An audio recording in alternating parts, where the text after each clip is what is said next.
Que se passe-t-il en Guinée-Bissau? La nuit a été longue et tourmentée par des crépitements de balles pour les habitants de la capitale du pays. Des tirs ont été entendus près d'une caserne du quartier de Santa Luzia, dans le sud de la capitale Bissau, où se sont retranchés des éléments de la garde nationale, une unité de l'armée. S'agirait-il d'une tentative de coup d'État? Rien ne confirme une telle tournure de la situation pour l'instant, selon une source sur place. De plus, des informations rapportées par l'AFP font état des éléments de la garde nationale qui auraient tenté de libérer jeudi soir des responsables gouvernementaux qui se trouvaient en garde à vue. Ces responsables sont les ministres bissau-guinéens de l'économie et des finances, Souleymane Seydi, et le secrétaire d'État du Trésor public, Antonio Monteiro, qui se trouvaient en garde à vue dans les locaux de la police judiciaire à Bissau. Il aurait fallu, selon les médias locaux, une intervention des forces spéciales avant que le calme ne revienne. Les deux personnalités avaient été convoquées jeudi matin par la justice, puis placées en garde à vue.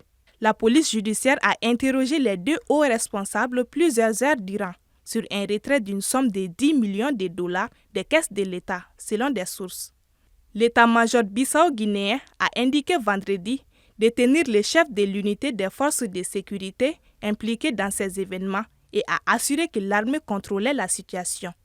Il a indiqué par ailleurs que les deux membres du gouvernement que les éléments de la garde nationale sont soupçonnés d'avoir soustrait à la police alors qu'ils étaient en cours d'interrogatoire avaient été récupérés sains et saufs.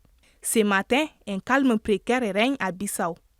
La dernière tentative de coup d'État dans ces pays remonte en février 2022 où des militaires ont tenté de mettre fin au régime du président Embalo, élu en décembre 2019 pour 5 ans. Depuis son indépendance du Portugal en 1974, après une longue guerre de libération, ce pays de l'Afrique de l'Ouest a connu 4 putschs, le dernier en 2012. Une kyrielle de tentatives de coup d'État et une valse des gouvernements. Depuis 2014, elle s'est engagée vers un retour à l'ordre constitutionnel, ce qui ne l'a pas préservé des turbulences à répétition. Le pays pâtit d'une corruption endémique. Il passe aussi pour une plaque tournante du trafic de cocaïne entre l'Amérique latine et l'Europe.